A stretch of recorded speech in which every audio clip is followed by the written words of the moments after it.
श्री स्वामी समर्थ. नमस्कार मित्रांनो. सपला एकादशीला हे काम चुकूनही करू नका, अन्यथा म्हातारपणात अन्नधान्य मिळणार नाही. एकादशी हा हिंदू दिनदर्शिकेतील सर्वात शुभ दिवसांपैकी एक आहे. हिंदू धर्मात एकादशीला खूप महत्त्व आहे. अशा परिस्थितीत प्रत्येक महिन्याच्या कृष्ण आणि शुक्ल पक्षात एकादशीची एक तारीख येते आणि प्रत्येक एकादशीला स्वतःचे पौराणिक महत्त्व असते. प्रत्येक महिन्यात 2 एकादशी असल्याने वर्षभर एकूण 24 एकादशी असतात. अशा परिस्थितीत वर्षभर येणाऱ्या या सर्व 24 एकादशींपैकी एक एकादशी म्हणजे सफल एकादशी. पौष महिन्यात कृष्ण पक्षात येणाऱ्या एकादशीला सफला एकादशी म्हणतात. याला कृष्ण पक्ष एकादशी असेही म्हणतात. अशा परिस्थितीत भगवान विष्णूची पूजा करण्याचा आणि सफला एकादशीच्या दिवशी उपवास करण्याचा फायदा आहे. कारण एकादशीचा दिवस भगवान विष्णू आणि माता लक्ष्मी यांना समर्पित आहे. अशा प्रकारे स्नान आणि भक्तिभावनेने केलेल्या पूजेचे या दिवशी विशेष परिणाम मिळतात. तसेच या दिवशी प्रार्थना आणि उपवास केल्याने प्रत्येक क्षेत्रात यश मिळते. कारण ही एकादशी दाखवते की तुम्हाला प्रत्येक कामात यश मिळेल. तसेच या दिवशी प्रार्थना आणि उपवास केल्याने प्रत्येक क्षेत्रात यश मिळते.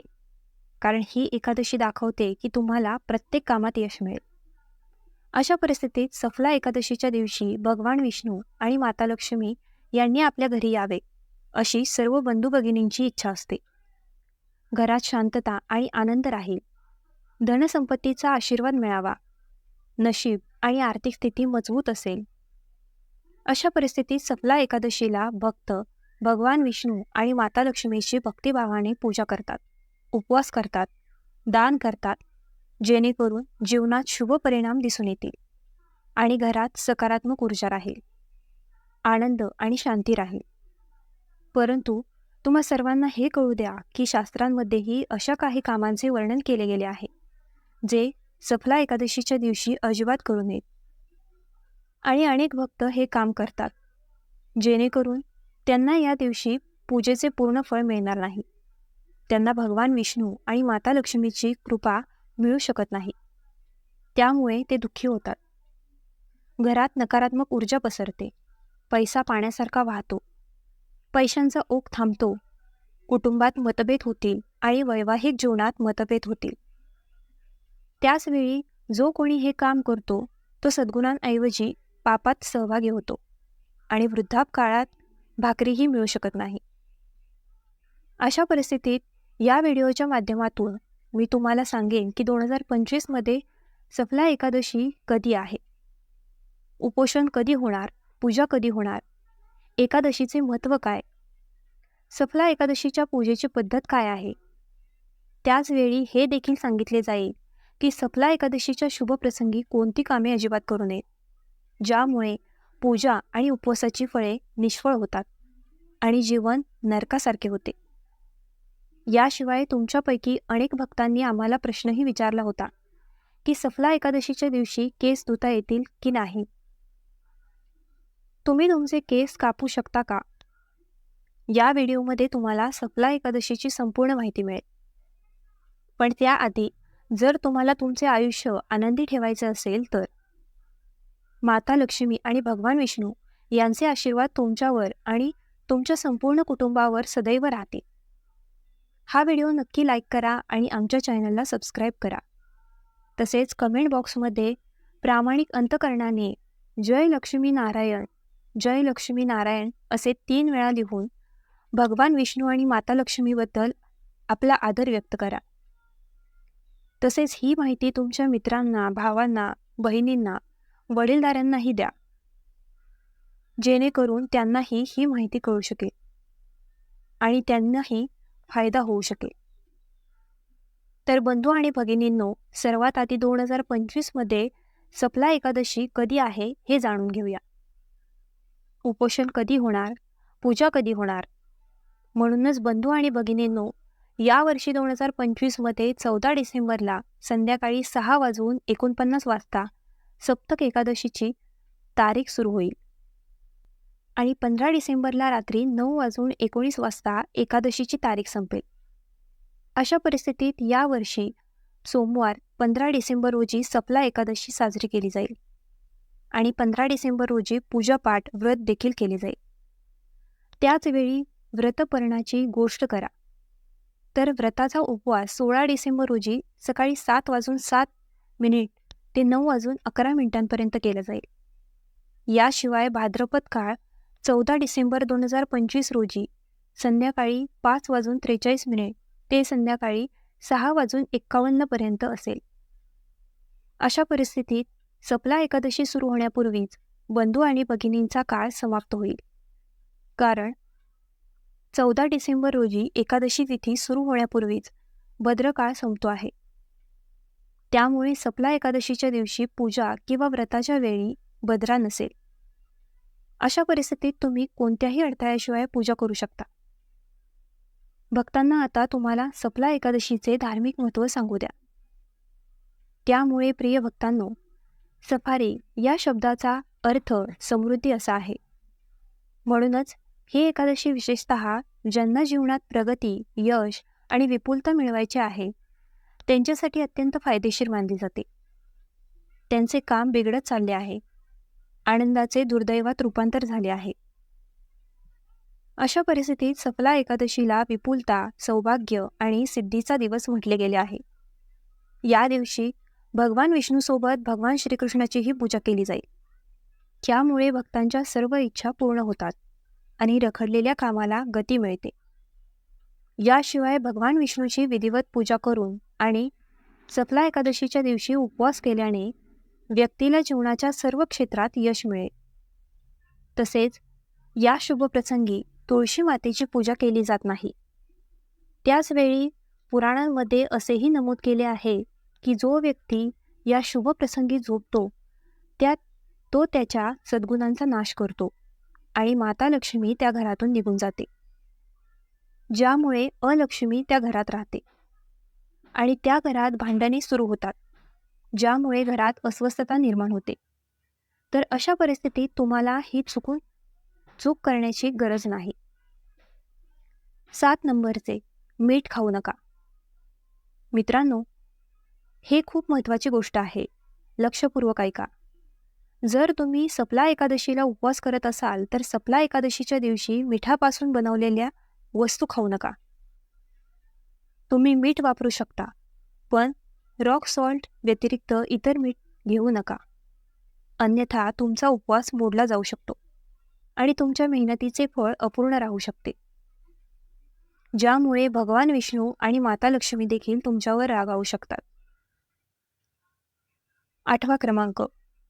बंधू आणि भगिनींनो, पान ही काही सामान्य गोष्ट नाही, परंतु पूजेत त्यांचे विशेष महत्त्व आहे.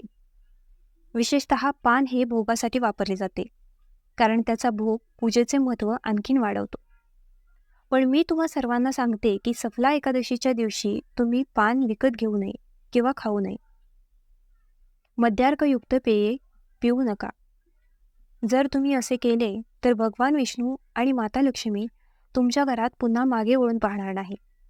मग तुम्ही कितीही पूजा केली तरी माता लक्ष्मी तुमच्यावर चिडेल, ज्यामुळे तुमची आर्थिक स्थितीही कमकुवत होईल, व्यवसायात घसरण होईल आणि तुमच्या जीवनात कठीण समस्या निर्माण होतील. 9 नंबरचा चंद्रदर्शन. प्रिय भक्तांनो, चंद्रालाही विशेष महत्त्व आहे. पण मी तुम्हा सर्वांना सांगते की असे मानले जाते की सफला एकादशीला चंद्रदर्शन टाळले पाहिजे, कारण ती कृष्ण पक्षाची एकादशी आहे आणि तिचे चंद्रदर्शन अशुभ मानले जाते आणि अनेक भक्तांना या वस्तुस्थितीची जाणीव असेल. याशिवाय मित्राचे म्हणणे आहे की जेव्हा चंद्र क्षीण होण्याच्या टप्प्यात असतो तेव्हा कृष्ण पक्षामध्ये सफला एकादशी येते आणि या दिवशी तांदळाशी संबंधित आणि इतर काही निषिद्ध कामे टाळण्याचा सल्ला दिला जातो. अशा परिस्थितीत जर तुम्ही या शुभप्रसंगी चंद्रदर्शन केले नाही तर ते चांगले होईल. आणि जोपर्यंत तांदळाचा प्रश्न आहे, या दिवशी तांदूळ खाऊ नका, कारण एकादशीच्या दिवशी तांदळाचे सेवन निषिद्ध आहे आणि तुम्हाला हे चांगले माहीत आहे. आणि ज्यांना माहीत नाही तर लक्षात ठेवा की तांदूळ खाऊ नका. नाही, काळ्या रंगाचे 10 कपडे. प्रिय मित्रांनो, शास्त्रांमध्ये काळा रंग खूप अशुभ मानला जातो, कारण काळा रंग नकारात्मक ऊर्जा आकर्षित करतो. अशा परिस्थितीत तुम्ही सर्वांना सांगा की सपला एकादशीला चुकून काळे कपडे घालू नका. आणि इतकेच नाही तर बूट, चप्पल, पिशव्या इत्यादी काळ्या वस्तू खरेदी करू नका या शुभ प्रसंगी. जर तुम्ही जाणून बुजून या दिवशी काळे कपडे घातले, काळ्या वस्तू खरेदी केल्या किंवा दान केले, तर असे केल्याने तुम्ही पुण्याऐवजी पापाचा भाग व्हाल आणि तुमचे कामही खराब होईल. तुमचा व्यवसाय खाली जाईल आणि तुमची आर्थिक स्थिती सुधारेल. त्याच वेळी नशीब कमकुवत असेल. यामुळे तुम्हाला जे काही काम करायचे आहे त्यात अडथळे येतील. क्रमांक 11. चना डाळ. बंधू आणि भगिनींनो, तुम्ही बरोबर ऐकले आहे. सपला एकादशीच्या दिवशी काही गोष्टी आहेत ज्या खाणे आणि खरेदी करणे टाळले पाहिजे. होय मित्रांनो, आपण मसूर, कोबी, गाजर, सलगम, पालक, हिरव्या भाज्यांबद्दल बोलत आहोत. मित्रांनो, ही अशी भाजी आहे जी विकत घेऊ नये आणि जर ती घरात असेल तर तिची भाजी बनवू नये, कारण एकादशीच्या दिवशी ही गोष्ट तामसिक अन्नाच्या श्रेणीत येते, जी भगवान श्रीहरी विष्णूला प्रिय नाही. अशा परिस्थितीत मित्रांनो, जर तुम्ही चुकून या गोष्टींचे सेवन केले तर पैसे पाण्यासारखे खर्च होतात, तब्येत बिघडते, त्यामुळे मानसिक तणाव निर्माण होतो. तेच मित्र सुख सौभाग्य दुर्दैवात बदलते आणि जीवन नरकासारखे बनते. तर प्रिय भक्तांनो, ही अशी कर्मे होती जी सपला एकादशीच्या दिवशी करू नये, अन्यथा जीवनात शुभ परिणामांच्या जागी अशुभ परिणाम दिसून येतील. भगवान विष्णू आणि माता लक्ष्मी यांना राग येतो आणि जीवनात नकारात्मक ऊर्जा निर्माण होते. आता तुमच्या प्रश्नाचे उत्तर द्या. प्रश्न असा आहे की सपला एकादशीच्या दिवशी केस धुवावेत की नाही? तुम्ही केस कापायला हवेत का? परंतु जर तुम्ही अद्याप व्हिडिओ पाहिला नसेल तर कृपया तो पसंत करा आणि आमच्या चॅनलला सदस्यता घ्या. त्यामुळे बंधू आणि भगिनींनो, धार्मिक मान्यतेनुसार सपला एकादशीच्या किंवा कोणत्याही एकादशीच्या दिवशी केस धुणे अशुभ मानले जाते. विशेषतः महिलांनी त्यांचे केस धुवू नयेत, कारण त्यामुळे उपवासाच्या सद्गुणात व्यत्यय येऊ शकतो आणि घरात गरिबी येऊ शकते, ज्यामुळे जीवनात समस्या निर्माण होऊ शकतात. त्यामुळे दशमी किंवा एकादशीला केस धुणे चांगले. याशिवाय धार्मिक श्रद्धांनुसार सफला एकादशीच्या दिवशी केस कापले किंवा धुतले जाऊ नयेत, कारण असे करणे अशुभ मानले जाते आणि यामुळे भगवान विष्णू नाराज होऊ शकतात, ज्यामुळे संपत्तीचे नुकसान, ग्रहीय दोष आणि कामात व्यत्यय येऊ शकतो. घरात मतभेद होऊ शकतात. म्हणून केस कापण्याचे किंवा धुण्याचे काम एकादशीच्या 1 दिवस आधी किंवा नंतर केले पाहिजे. असे केल्याने या दिवशी केलेल्या पूजेचे संपूर्ण फळ मिळू शकते. रखडलेले काम कोणत्याही अडथळ्याशिवाय पूर्ण होण्यासाठी भगवान विष्णू आणि माता लक्ष्मी यांची अपार कृपा प्राप्त व्हावी. नशीब बळकट राहील, आर्थिक स्थिती मजबूत होईल आणि आनंद आणि समृद्धी वाढेल. तर प्रिय भक्तांनो, हे असे कार्य होते जे सफला एकादशीला विसरता कामा नये, अन्यथा जीवन उद्ध्वस्त होऊ शकते आणि भगवान विष्णू आणि माता लक्ष्मी घराबाहेर पडू शकतात. तर मित्रांनो, हा व्हिडिओ कसा वाटला आम्हाला कमेंट करून नक्की सांगा आणि आपल्या ग्लो मराठी चॅनलला लाईक, शेअर आणि सबस्क्राईब करायला विसरू नका.